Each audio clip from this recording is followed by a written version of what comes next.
کداب آل فرعون، ان کی عادتیں مانند ڈھب فرعونیوں کے، والذین من قبلہم، اور جو لوگ ان سے بھی پہلے تھے، کفروا بآیات اللہ، انہوں نے کفر کیا تھا اللہ کی آیات کے ساتھ، فاخذہم اللہ بذنوبہم، بس آن پکڑا ان کو اللہ نے ان کے گناہوں کے مارے، ان اللہ قوی شدید العقاب، بے شک اللہ زوراور اور سخت عذاب دینے والا ہے۔ ذالک بأن اللہ، یہ اس لیے کہ بے شک اللہ تعالیٰ لم یکن مغیرا نعمتا انعمها علی قوم، نہیں ہے کہ بدل دے کوئی احسان جو فرمایا ہو کسی قوم پر۔ اللہ تعالیٰ جب کسی قوم پر کوئی احسان فرمائے تو اللہ تعالیٰ اس احسان کو تبدیل نہیں کرتا حتی یغیروا ما بانفسہم، یہاں تک کہ وہ لوگ تبدیل کر لے اپنے دل کے ارادے۔ وَأَنَّ اللَّهَ سَمِيعٌ عَلِيمٌ، اور بے شک اللہ سب کچھ سننے والا جاننے والا ہے۔ اس آیت کا ترجمہ ذرا سمجھ لو، اور اس پر ایک اشکال ہے اس کو بھی سمجھو۔ گزشتہ لوگوں کی پٹائی اور ان کو جو سزائیں دی گئی ہے، پہلے فرمایا یہ میں نے کوئی ظلم نہیں کیا، اب فرمایا یہ لوگوں کی وجہ سے ہوا ہے۔ ذالک بأن اللہ، بے شک نہیں ہے، بے شک اللہ تعالیٰ جو ہے، لم یکن مغیرا نعمتا انعمها علی قوم، نہیں ہے تبدیل کرنے والا احسان جو فرمایا ہو کسی قوم پر، حتی یغیروا ما بانفسہم، یہاں تک کہ لوگ بدل دے دل کے ارادے، لوگوں کی نیتیں خراب ہو جاتی ہیں تو نعمتوں میں فرق آ جاتا ہے۔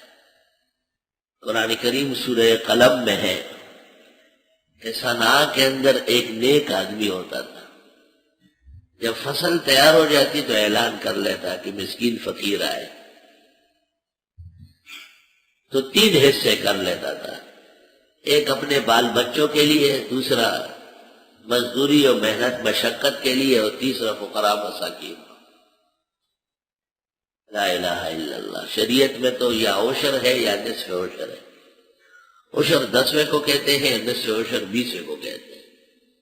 اگر زمین محنت مشقت سے سیراب ہوتی ہے تو 20واں ہے، اور اگر زمین بارانی ہے خود بخود فصل ہو جاتی ہے تو 10واں دینا ہو۔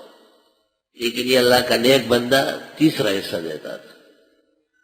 بعد میں ان کے بیٹے آئے اور انہوں نے کہا ہمارا والد سمجھدار آدمی نہیں تھا، سب کچھ فقیر مسکینوں پہ لوٹاتا تھا، راتوں کو گئے چپکے چپکے سے باتیں کرتے تھے، کئی مسکین کو پتہ نہ چلے، وغدوا علی حرد قادرین، اور ایسے جا رہے تھے جیسے روکنے پر قادر ہو۔ فلما رأوها، جب وہ جگہ دیکھی، قالوا انا لضالون بل نحن مغرومون، وہ یہ تو وہ جگہ ہی نہیں ہے، پھر کہنے لگے نہیں جگہ وہی ہے، لیکن فصل باغات سب کچھ جلوس کے راگ بن چکا ہے۔ وہ لکھا ہے نا کہ ایک بادشاہ کہیں سفر پہ ایک باغ میں پہنچ گیا، مالی بیٹھا ہوا تھا، اس کو کہا ذرا ایک انار تو پلاؤ، ایک گلاس شربت پلاؤ نا۔ اس نے کہا بالکل۔ وہ فوراً اٹھا اور ایک قریبی درخت سے ایک انار توڑا اور اسے نچوڑا تو گلاس بن گیا، پورا بڑا گلاس بن گیا۔ بادشاہ نے پیا اور دم بخود ہوا، تو اس شخص سے پوچھا کہ اس باغ کا کتنا مالیہ دیتے ہو؟ پاکستان افسر ہو دل ابرک، پاکستان کے افسران جہاں جاتے ہیں وہاں یہی حرکت کرتے ہیں۔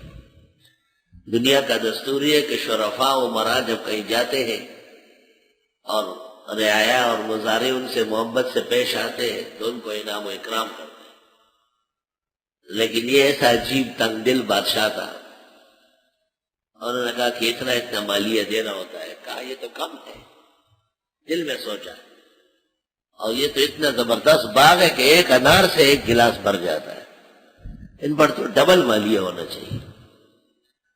جاتے وقت پھر مالی کو کہا کہ ایک گلاس پلاؤ، اس نے کہا بالکل۔ اب کہ ایک انار نے چھوڑا، پھر دوسرا نے چھوڑا، تیسرا نے چھوڑا، 4 نے چھوڑے، مشکل سے آدھے سے زیادہ گلاس بھر گیا۔ بادشاہ نے کہا پہلے ایک گلاس سے انار کا، ایک انار سے گلاس بھر گیا، اب 4 سے بھی نہیں بھرا۔ مالی نے کہا بادشاہ سلامت، میں 40 سال سے یہاں کام کرتا ہوں اور ہمیشہ ایک انار سے گلاس بھرتا تھا، آج پہلا موقع دیکھ رہا ہوں کہ اناروں سے گلاس نہیں بھرتا۔ معلوم ہوتا ہے بادشاہ سلامت کی نیت میں فرق ہے۔ ذالک بأن اللہ لم یک مغیرا نعمتا انعمها علی قوم، اس لیے کہ بے شک اللہ تعالیٰ نہیں ہے کہ بدل دے وہ جو احسان فرمایا ہو قوم پر، یہاں تک کہ وہ بدل دے دل کے ارادے۔ وَأَنَّ اللَّهَ سَمِيعٌ عَلِيمٌ، اور بے شک اللہ سننے جاننے والے ہیں۔ جب اس آیت کا ترجمہ اور حاصل آپ سمجھ گئے، جب اس آیت کا ترجمہ اور حاصل آپ سمجھ گئے تو اب ظفر علی خان کا جو شعر ہے، ظفر علی خان ایک معتدل طبقے کا عالم تھا اور مسلم لیگ کا مضبوط رہنما تھا۔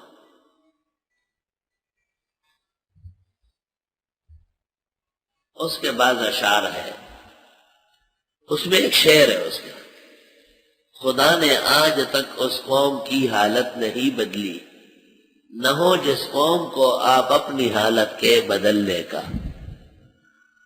تو شعر کا اصل یہ ہے کہ جب تک لوگ تبدیلی قبول نہ کرے اور نئی حالت کے لیے محنت نہ کرے، اللہ ان کی حالت نہیں بدلتا۔